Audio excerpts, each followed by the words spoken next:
Өлкөдө ичеги карын мителери көбүнчө балдар арасында таркалып, адистер буга жеке гигиенанын сакталбагандыгын айтып келишүүдө. Дал мына ушул оору кандай оору, кантип алдын алса болот? Бул илдеттен толук сакайса болобу деген суроолорго сиздер бүгүнкү чыгарылышыбызда жооп аласыздар. Саламатсыздарбы? Бул Илим Билим каналы Ден соолук программасы. Аны мен Сейит Амираев алып барам. Ардактуу теле-көрүүчүлөр, жогоруда маалым болгондой, бүгүнкү чыгарылышыбызда биз 40 мүнөт бою мите курттан сак бололу деген теманын алкагында маектешебиз. Дал мына ушул тема сиз үчүн дагы кызыктуу болсо, сөзсүз түрдө байланышка чыксаңыз болот. Байланыш үчүн телефондор 032 код аркылуу 24487 номери жана ошондой эле WhatsApp номерибиз дагы иштейт 0702 71 12 80 номери. Анда студиянын кадырлуу конокторун мен сиздерге тааныштырып өтсөм. Айгүл Бийзаева Ош шаардык үй-бүлөлүк медициналык борборунун 8-филиалынын жугуштуу оорулар дарыгери. Жана ошондой эле кийинки коногубуз Миргүл Жусупова Ош шаардык ооруларды алдын алуу боюнча мамлекеттик санитардык эпидемиологиялык көзөмөлдөө борборунун паразитология бөлүмүнүн башчысы. Жана медицина факультетинин студенттери келип отурат. Жалпыңыздар кош келипсиздер. Эң алгачкы суроо, айтсаңыздар бүгүнкү тема боюнча дал мына ушул ичеги карын митеси же болбосо ичеги карын курттары бул деги кандай илдет? Бул жугуштуу паразиттардык ооруга кирет. Адамдарга, балдарга, деги эле жалпы калкка кандай жол менен жууп калат деген көп суроолор туулат. Бул жерде таза жүрсөк деле кандай жууп калат деп. Негизинен биздин тазалыкты, өздүк гигиенаны сактагандык биринчи орунда турат да, жуугуу жагынан. Анткени малдардан жуккан түрлөрү бар, мите курттардын. Себеби дегенде малдан адамга жукпайт, малдын этинен. Ошол ооруга чалдыккан малдардын этин таза эмес же болбосо жеткиликтүү деңгээлде кайнатпай, же болбосо ошол малды союп атканда, бөлүштүрүп атканда колду жуубай тамак жесек, ошолор аркылуу жугат. Андан кийин ушул негизинен эле чаң ролду ойнойт. Себеби дегенде жан-жаныбарлар жүргөн жерлерде ойногондон кийин жаш балдар айрыкча колдорун жуубай көчөдөн тамактанып, анан жашылча жемиштерди таза эмес жууп жегенде, анан мына көк чөптөрдү пайдаланганда, көпчүлүк баягы коомдук жайларда көк чөптөрдү баягы көркөмдөп койгону менен ошолор дагы кайнак сууга жакшы чайкалбайт да. Ошондуктан ошонун дагы жашылча жемиштер аркылуу жуулбай желген мөмө жемиштер аркылуу жуккандагы жогорку пайызды түзөт. Анан негизинен эле ар бир күндө биз өзүбүздүн өздүк гигиенаны сактагандык эң жогорку ролду ойноп кетет. Анткени дегенде биз ар бир эле учурда колду таза жууп жүрбөйбүз. Коомдук жайларда, автобустарда, көчөдөн келгенде, ажатканадан кийин, тамактын алдында, жатардын алдында деги эле ушул эрежелерге биз маани бербегендиктен өкүнүчтүү болуп кетет көпчүлүк учурда. Ошонун негизинен жууп калат. Жакшы. Демек, сиздин айтууңузга караганда, дал мына ушул ичеги карын мителери бизге тамак жегенде, оозубуз аркылуу киреткенде, же болбосо азык-түлүктөрдүн курамында болгондуктан, ошентип түшүнсөк болот да. Дал мына ушул мите курттар организмге киргенден кийин биздин кайсыл органдарда мителик кылат? Негизинен мите курттардын түрлөрү көп. 150дөн ашык түрү бар. Ал эми биздин өлкөдө 10 түрү, мүмкүн 10го жакын түрү катталууда. Алардын ичинен ушул ичеги паразитоздоруна аскарида курту, чүчөк курту, ичеги чүчөк курту, лямбле митеси, бодомал тасма курту, кыдыгый тасма курту, дикрацели деген курттар бүгүнкү күндө ошол ичеги мите курттарына кирет. Негизинен ошол адамдын организминдеги ошол ичеги ички ичегиде, анан жон ичегиде көбүнчө жашайт. Жашап ошол көбөйүшөт да. Ошол жерде мителик кылат. Мителик кылат. Жакшы, кошумчалайсызбы? кошумчалап койсом болсо керек, бул бүткүл дүйнөлүк саламаттыкты сактоо уюмунун көрсөтмөсүнө караганда дагы бир эле ичегиде эмес, бул мээде, жүрөктө, өпкөдө, анан кийин бөйрөктө дагы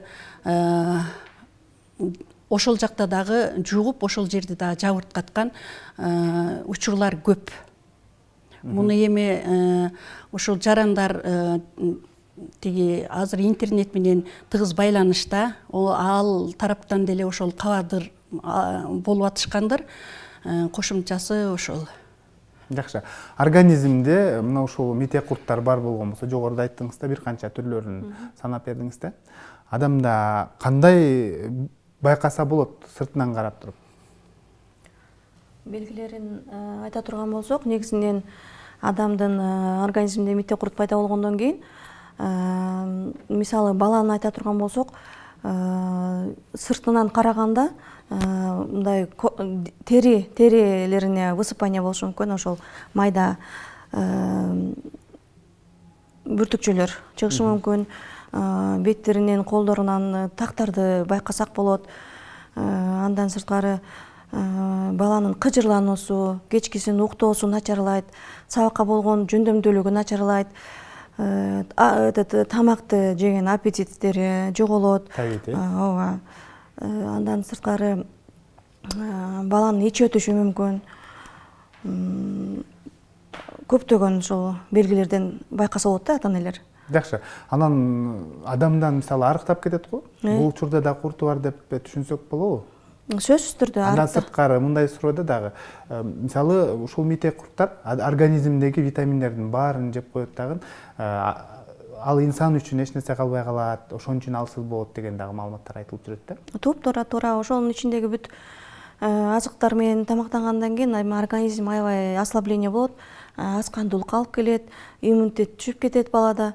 Ошол защитный функция деп коет, ошол коргонуу функциялары менен балада, адамда коргонуу немеси жоголот дагы, ошол ооруга, көптөгөн ооруларга алып келет да, кооптуу ооруларга даже алып келиши мүмкүн бул мите оорулары, коркунучтуу ооруларга. Жакшы, кийинки суроо аудиториядан болсун, анда суроону берсеңиз болот. Саламатсыздарбы? Биздин сурообуз бул мите курттарды алдын алуу жолун кантип кылсак болот? Профилактика жолдору кандай? Жакшы, жогоруда айттыңыздар, негизинен гигиена деп айттыңыздар да. Биз канча жолу айтпайлы, баары бир киши өзүн билген кылтат да. Биздин кийинки кадамыбыз эмнеден башталыш керек? Толуктоо киргизип койдум. Кийинки кадамыбыз биринчи ошол өзүбүздүн гигиеналык жактан көзөмөл тыгыз байланышып, ошону менен эле бирге бул жылына ар бир үй бүлө, мисалга ит мышык кармаса, жылына алдын алуу, ушул дегельминтизация деп коет, митеге каршы дарыланып туруу, бул дагы адамдын өзүнүн ден соолугуна кам көргөндүгү менен маани берет да. Анан кийин дайыма ушул эрежелерди сактоодо, ушунун бул өтүп кете турган болсо, кандай дагы башка ооруларды пайда кылат, ошону эске алса, дагы бир жолу ушул жарандарга тереңирээк таасир береби деп ойлойм. Себеби дегенде үстүртөдө ушул дарыгер айтып кеткенге дагы кошумчалаганга туура келип атат. Андан башка панкреатит деген ооруну пайда кылат, кан диабети деген ооруну пайда кылат, бөйрөктө, өт жолунда таштардын пайда болуусу мүмкүн. Анан кийин эң эле негизгиси бул баягы коргонуу күчүн жоготуп койгондугуна байланыштуу. Себеби эмнеге коргонуу күчүн жоготуп коет организм? Анткени бул ар бир мите курт өзүнүн уусун бөлүп чыгарат. Ошол уусу менен бүт организмди ууландырат. Уулангандан кийин ага туруштук бере албай калып атат организм. Ошон үчүн ошол оорулар дагы коштоп калат да.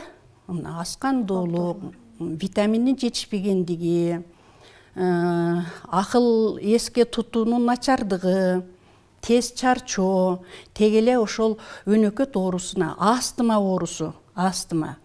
Анан кийин дерматиттер, баягы кычышкак денеге чыгып. Ушулардын баары эле эми өтө кооптуу оорулар да. Ошолорго алып келет да. Жакшы. Бүгүнкү күндө Ош шаардык санэпидем борбору бул жаатта кандай иш алып барып жатат? Жакшы, биз бул мите курт ооруларын алдын алууда аябай чоң алалыктуу иштер жүрүп атат деп айтат элем да. Себеби бизде акыркы жылдарда мына 10 жыл аралыгында мите курттардан арылтуу акциясы жүргүзүлүп келе жатат. 2007 жылдан башталган бул акция. Ал эми 2009 жылы жалпы эле ошол шаар калкын, ушу Кыргызстан боюнча элдердин баарын ушул курттардан арылтуу иш чарасы жүргүзүлгөн. Анын негизинде бир топ чоң мындай мите курттардын азайгандыгы байкалды да. Мен көрсөтүп кетет элем, бул жерде акыркы мына жылдардагы показания, мына мисалы үчүн мына 2011-12 жылдары көрсөткүчтөрдү көрсөңүздөр бир топ жогору да. Анан барган сайын ушу жылдан жылга мите курт ооруларынын азайгандыгы байкалып атат. Себеби бизде жыл сайын ошол мите курттар боюнча атайын министерстводон ошол каражаттар бөлүнүп, дары-дармектер Ош шаардык мэриясынын колдоосунда бүгүнкү күндө жыл сайын 1 класстан 4 класска чейинки балдарды акысыз альбендазол дарысы менен дарылап жатабыз. Ушул менен кошо эле мен айтып кетейин, ошол калк элдерге кайрылат элем. 22 апрелден 25 апрелге чейин бизде дегельминтизация, ошол мите курттардан арылтуу иш чарасы жүргүзүлөт. Андыктан бардык ата-энелерге айтып кетет элем, ошол күндөрү балдарды сабактан калтырбай, балдарын мектептерге жөнөтүш керек. Демек мектептерден берилет. Мектептерде бир гана 1 класстан 4 класска чейинки балдар арасында. Себеби бүгүнкү күндө жаш балдар арасында 70-80% ошол мите курт оорулары түзүп атат да. Катталган оорулардын ичинен.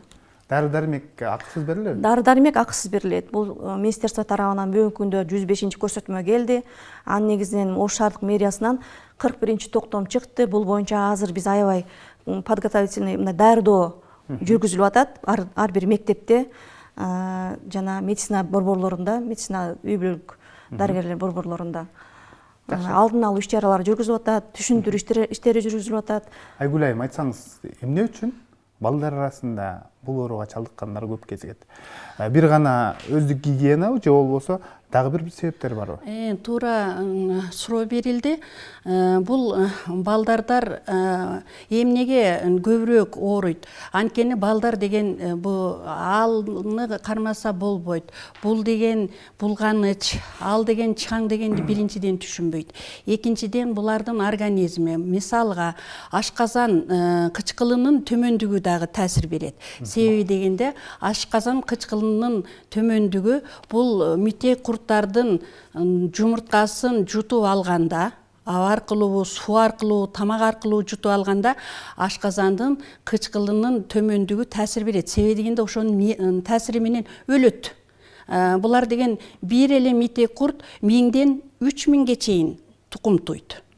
Ошолордун организмдин каршылыгы менен өлгөнү өлүп, анан кийин калганы, анан кийин жетилип, анан кийин мителик көрсөтүп атат. Эки себеби. Анан үчүнчү себеби жаш балдарда эми маани берилбей калат. Ал деген ал жерим ооруп атат, же болбосо бул жерим ооруп атат, башым ооруп атат, же алым куруп атат, же муну унутуп атам деп айта албайт да. Айта албаса адам көңүл бөлбөйт. Бул жерде ыйлай берет, анан ыйласа сооротуп коет, же болбосо уктабайт, уктабаса дагы ага да чара көрүлөт дагы, бул жөнүндө ойлонбойт. Эми бүгүнкү берилип жаткан ушу көрсөтүү дагы көбүрөөк пайда келтиреби деп ойлойм калкка. Жакшы, кийинки суроо биздин студент досторубуздан болсун. Кандай суроо бересиз? Бул симптомдорун айтып кетсиз да, азыр белгилеринчи. Буну азыркы ата-энелер менин балам ушул мите курт менен ооруп калыптыр деп алгачкы симптомдорун, белгилерин кантип билсе болот? Кантип биле алышат? Мисалы айта албайт деп калдыңыз да. Алардын жүрүм турумунан, ойноп жүргөндө аларды карап туруп кантип байкаса болот? Эми негизинен эле мындай учурларда дарыгерге кайрылат да. өздөрү карап көрөт, андай болсо деле жакшырбай атат, мындай болсо деле өзгөрүш жок, жылыш жок. Дарыгер алып келет. Анан дарыгер анан кийин ал лабораториялык далилдөөдөн өткөзөт. Ошонун негизинде результатына карап анан кийин дарылоо дайындалат. Анан дарыгерге негизинен, келгичекти мисалы өздөрүнүн- тамакка болгон табети, арыктоосу жана ошондой эле жүзүнө дагы ак куп деп коет, агала болуп калат, жүздөн. Ошондон дагы байкаса болот. ооба.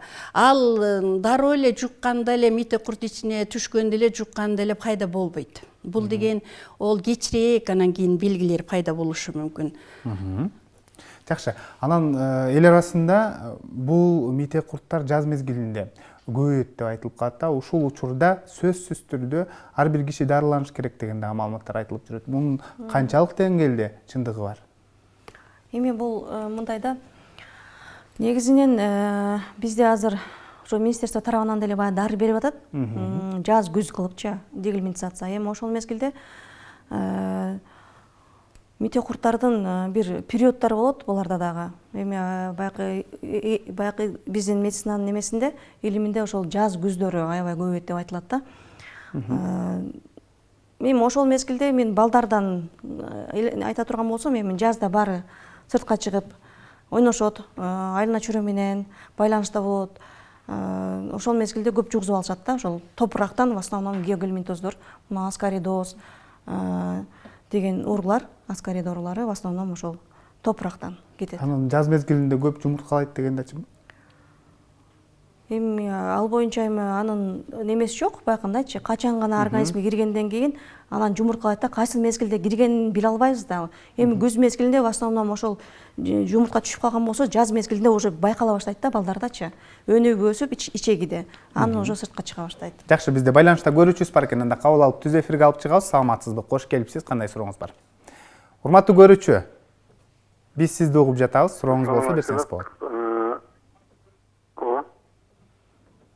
Улан териңиз сурооңузду. Биздин сурообуз азыр курт туурасында айтып атат. Ал беризон таблетканы биз дагы колдонобуз да. Улан териңиз. Колдонобуз. Бирок менин жашым азыр 35, бирок 3 ай мурда колдонгонмун. 2 ай болду колдогом, дагы эле ушун билдирет да. Чынын айтканда арттар кычып атат. Ошондой бир жанагылар болот да. Ыңгайсыздык жаратат экен. Жанагы болгондо ушундай курт болот дейт, бирок менде да ошондой бар да, 35 жашамын. Бирок эмне кандай ооруну билбей жатам да бул. Чында ошо албидо курт боюнчабы. Жакшы. Суроо түшүнүктүү болду. Менен киши туурасында айтып кетти да. Сурооңузга рахмат. Туура айтасыз, дарыланып турат экенсиз, бирок жогоруда Мира айтып кетпедиби? Бул бизде кездешчү 10 түрү көп кездешет мите курттардын деп. Андан башка жалпысынан алганда 300дөн ашык түрлөрү бар деп. Эми бул биз негизинен азыркы деглимитизация негизинен баягы круглый червилерге жүргүзүлүп атат да. Альбендазол деген бардыгы эле мите курттарга керек деле бербейт, таасирин бербейт. Ошон үчүн сиз толук лабораториялык далилдөөлөрдөн өтүп туруп, ар бир курттун ошо түрүнө жараша анан кийин дарылансаңыз абдан жакшы болот эле. Жакшы. Кийинки суроо аудиториядан. Сиз айтып кеттиңиз, териде бүдүрлөр пайда болот, анан ак түшөт деп. Ошол эмненин негизинде пайда болот? Анан мисалы кыздар косметологко барганда бетин карап туруп эле сизде курт бар экен деп айтат. Чындыгында ошентип туруп да билсе болобу? Анализден сырткары, мындай карап туруп эле айтып коюп. Анда буга дагы мен жооп берип коеюн. Бул жерде негизинен бул хроникалык ооруга кирип кетет. Андыктан өздөрүнүн уусун бөлүп чыгарып, денени бүт денени ууландырат деп айтып кетпедикпи? Демек, бул зат алмашуу толугу менен бузулат организмде. Зат алмашуу бузулгандан кийин тамак сиңүүсү начарлайт, синтездөө начарлайт. Организмдеги бөлүнүп чыккан ашказан немеси суюктугу, ошонун кычкылдыгы баары бузулуп атпайбы? Ошонун негизинде анан кийин жетишсиздигинен, витаминдин жетишсиздигинен. Митокурт биздин ичибизде жашап атат, биз жегенди жеп атат, бизге калтырбай коюп атат. Бар жоғанан кейін начарлап атат. Ошонун негизинде денеде ак белгилер пайда болот. Бетте актак. Анан кейін баягы косметологко ошол баягы прыщи чыгып кетти деп барасыңар да. Ал дагы ошол иммунитеттин негизинде, денени дүүлүктүргөндүн негизинде уу бөлүнүп чыккан, ууланган клеткалардын бузулганынан анан кейін кызыл бүртүкчүлөр чыгып атат. Аллергический дерматит деп айтып кетпедикпи? Дерматоз депчи. Ошол себептер ошол. Жакшы. Жогорудагы биздин көрүүчүгө айттыңыздар да, негизинен текшерилиш керек. Ал кандай курту бар, ошого карап туруп дарыласа анан туура болот деп айтып калдыңыз да. Биздин көрүүчүлөр кандай текшерүүлөрдөн өтүш керек? Ошол нерсени так туура аныкташ үчүн анан лабораториялар бүгүнкү күндө жакшы чыгарып береби? Себеп дегенде, мисалы, элге сурамжылоо жүргүзүп көргөндө деле, мисалы, дарыландым, бирок сакайбадым дегендерди дагы угуп калабыз да. Жакшы. Бизде мына лаборатория боюнча айтып атасыз. Лаборатория боюнча бизде шаар боюнча 24 лаборатория бар. Башкача айтканда, ар бир больницанын ичинде лаборатория бар, жана үй бүлөлүк дарыгерлер борборлорунда лабораториялар бар. Ошол мисалы үчүн больницага келген, ооруканага келген оорулуулар ошол өздөрүнүн ооруканада, лабораторияда текшерилет. Ал эми жөнөкөй жарандар, амбулаторно леченияга барган жарандар өздөрүнүн үй бүлөлүк медицина борборлоруна барып, ал жерде ар бир үй бүлөлүк медицина борборлорунда лаборатория бар, өздөрүнө караштуу поликлиникага барып, ал жерден өзүнүн врачы болот, семейный врачы. Ошол врачына кайрылса, врач өзү немени көрүп, оорулуунун даттануусуна карап, анан анализдерге жөнөтөт. Ар бир эле немеде медицина борборлорунда бардык лабораториялар бирдей? Бардык лабораториялар бүгүнкү күндө 90% ушу митокурттар боюнча биз обучение жүргүзгөнбүз. Бишкектен келип обучение жүргүзгөн, бүгүнкү күндө лаборанттар бар окутулган да. Жакшы. Бизде көрүүчүбүз бар экен, анда кабыл алып түз эфирге алып чыгабыз. Саламатсызбы? Кош келипсиз. Кандай сурооңуз бар? Урматтуу көрүүчү, биз сизди угуп жатабыз. Туткага жакыныраак сүйлөсөңүз.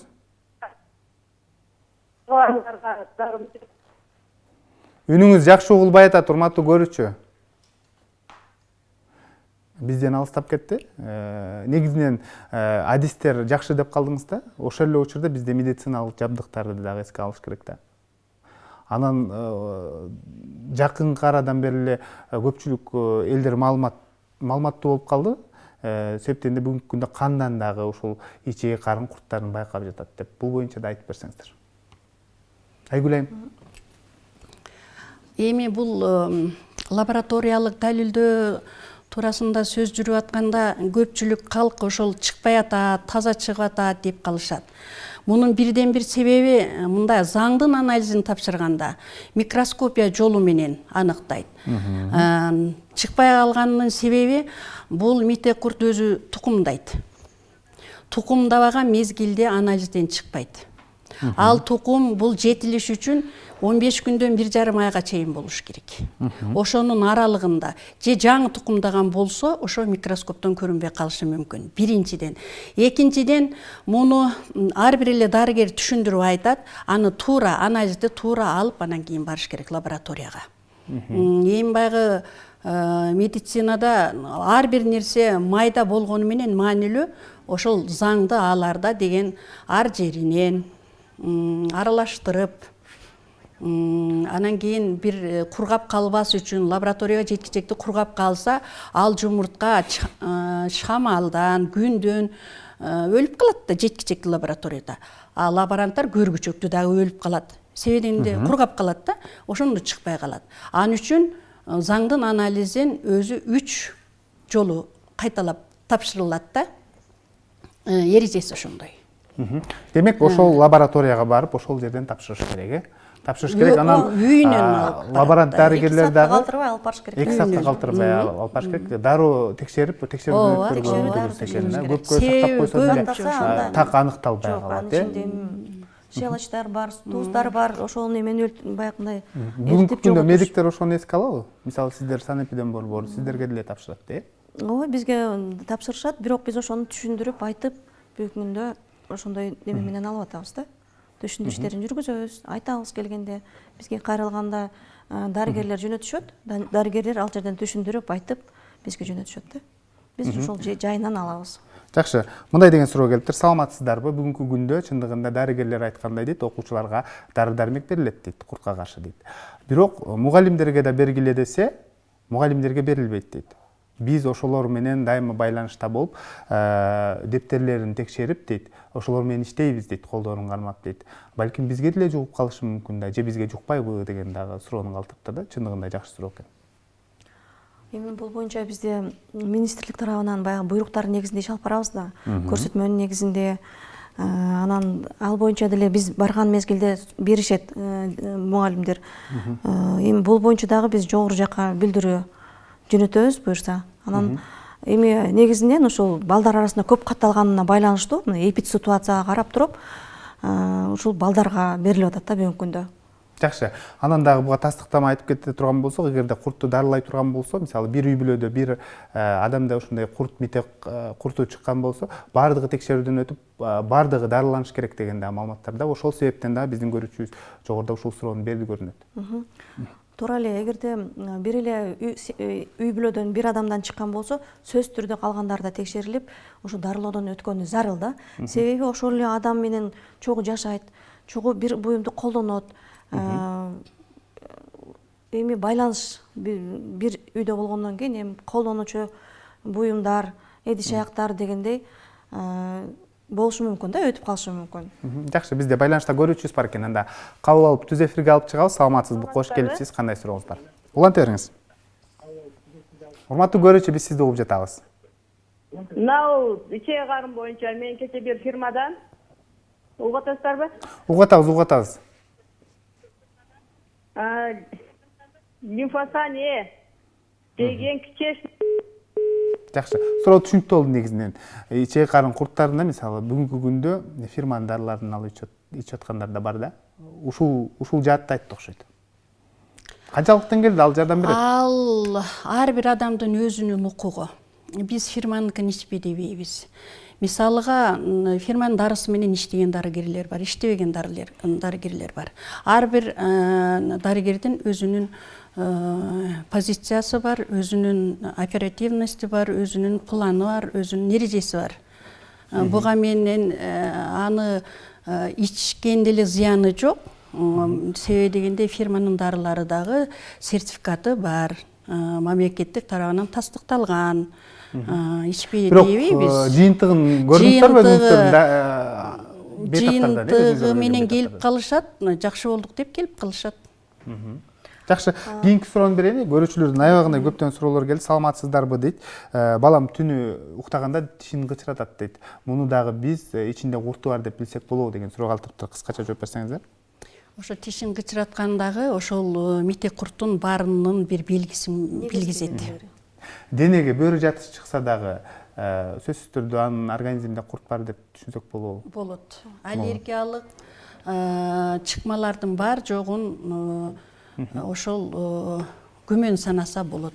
Саламатсыздарбы? Менин балам 2 жашта, Баткенден байланышып атам дейт. Эгиздин пайы дейт, бетине бүдүрчөлөр чыккан дейт. Анан дары-дармек жазган дейт. Аны сүйкөгөндө жоголуп кетет дейт, кайра эле пайда болуп калат дейт. Эмне кылышыбыз керек? Бул ичегисинде курту бардамы же болбосо кандайдыр бир аллергиялык тери ооруларбы деген суроо алды. Бардык эле аллергиялык оорулар мите курт менен байланышпайт.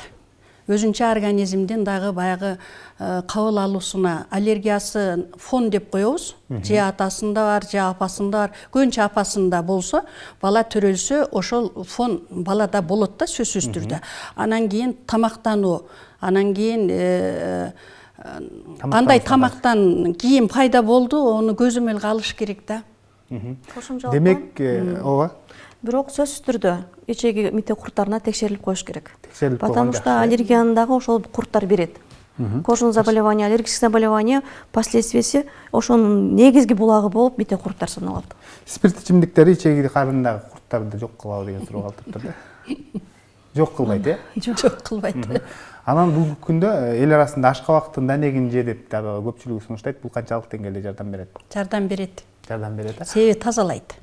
Тазалайт, толугу менен тазалабайт. Ал азайтып турушу мүмкүн. Себеби дегенде ал Эмнеден улам ал ичеги карындагы мителерди жок кылат? Ал слабительный деп коет. Себеби дегенде заңдын туруп калышына мүмкүнчүлүк бербейт дагы, заңды улам чыгарып турат. Себеби деген слабительный деген эми баягы бошоттуруп турат да. Ошонун негизинде. Атак толугу менен өлтүрбөйт. Себеби дегенде ага атайын дарылар колдонулмайынча аны өлтүрбөйт, только тазалайт. Жакшы, биз маегибизге бир аз тыныгуу жарыялайбыз. Азыр болсо видео материалга көңүл бурсак, андан соң кайрадан жолугушабыз.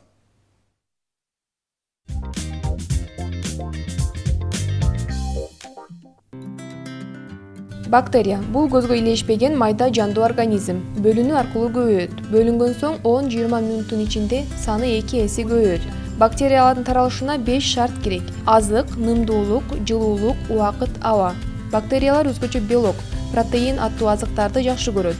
Эт, балык, жумуртка, сүт азыктары, куурулган тамактар, соустар, кремдер, пало, бышкан тамактарда абдан тез көбөйөт. Бактериялар нымдуу чөйрөнү абдан жакшы көрүшөт. Тоңдурулган же кургатылган азыктарда ылайыктуу суулуу чөйрө жок болгондуктан бактериялар өөрчүбөйт.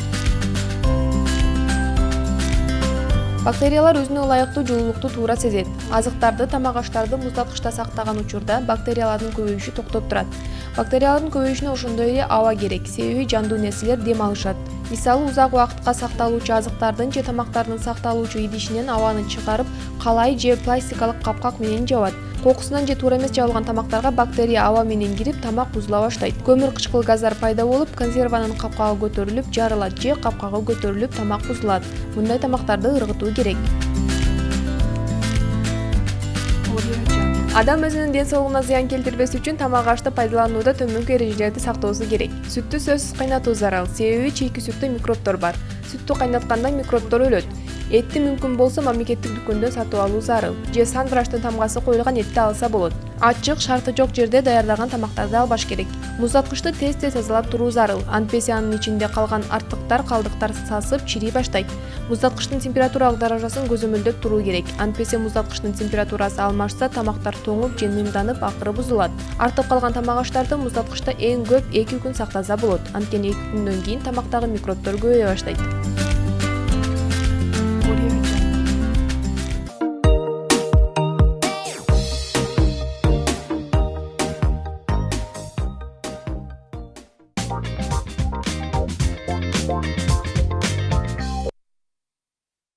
Ардактуу көрүүчүлөр, бүгүнкү чыгарылышыбыздын темасы мите курттан сак бололу деген теманын алкагында маектешип жатабыз. Маегибизге кайрылып келсек, анткенче көптөгөн суроолор келе баштады. Бул жерде көпчүлүк көрөрмандардын суроосу кантип сакаят, анын дарылоо курсу канча болот деген дагы суроону көп берип жатат да. Себептен да көпчүлүк ушуга кызыктар экен. Кайсыл дарыларды алып ичсек деп дагы айтып жатат. Анан өз алдынча дарылансак дагы болобу деген суроо бар да. Бир жолу эле дарыны ичип койсо сакайып калабы, же болбосо бир канча этаптардан өтүш керек? Бул дарылоо деген, бул мите куртка каршы берилген дарылар гепатотоксичный, нефротоксичный деп ошолордун катарына кирген күчтүү дарылардан. Ошондуктан анан кийин мите курттарды өлтүрүп атпайбы. Бул дарыларды дайындоодо баланынбы, адамдынбы жашы эске алынат. Салмагы эске алынат. Ошого жараша анан кийин эсептелип чыгарылып анан кийин. Эгер бала 2 жашка чейин боло турган болсо, ол ага каршы. Жакында боор оорусу менен ооруса ага каршы.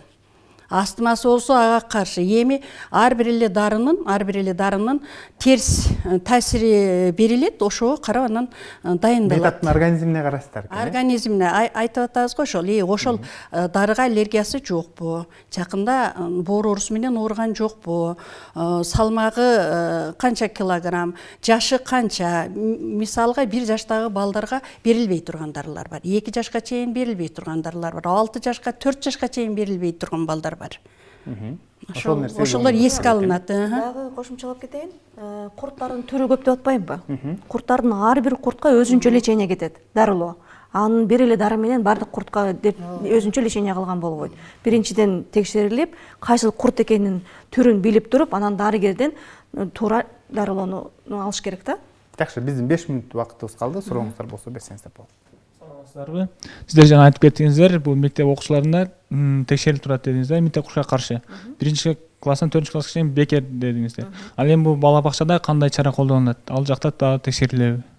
Жакшы. Жакшы суроо. Бала бакчалар боюнча бүгүнкү күндө мына акыркы жылдарда аябай жакшы ошо бала бакчалар, мектептер арасында биз чоң иш-чараларды жүргүзүп атабыз. Жыл сайын шаардагы мектептердин 30%-ын алып, ошол 30%-ынан өзүбүз лично мына санитарлык көзөмөлдөө борборунун паразитология лабораториясында балдарды мите курттарга акысыз көрүп берип атабыз да. Анын негизинде анан кийин балдарды өздөрүнүн жашаган аймагы боюнча дарылоого жөнөтүп атабыз. Мектептерде деле ошол. Бирок азыр альбендазол тууралуу айтып атат окшойсуң, дарылоо боюнча.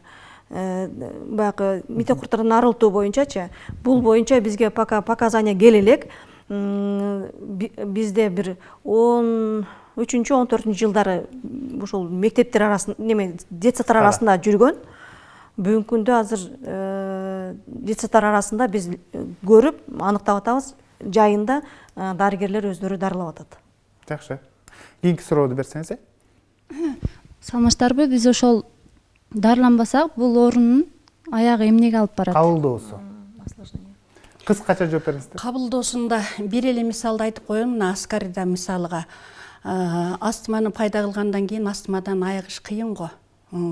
Анын иммунитети да түшүп кетет. Анан жөтөлгөндө оозунан чыгат. Кулактан чыккан учурлар бар, көздөн чыккан учурлар бар, ооздон кусунду менен кошо чыккан учурлар бар. Ушунун өзү.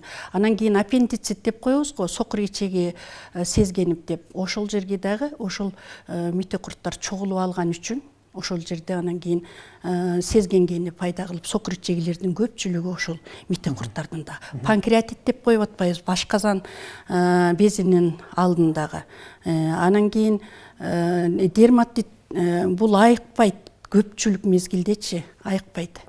Мына мите курттарды толугу менен жок кылмайынча, анын түрү көп болгондуктан онун дагы дарылап, аныктап, айыгынан чыгарыш кыйын болуп атпайбы?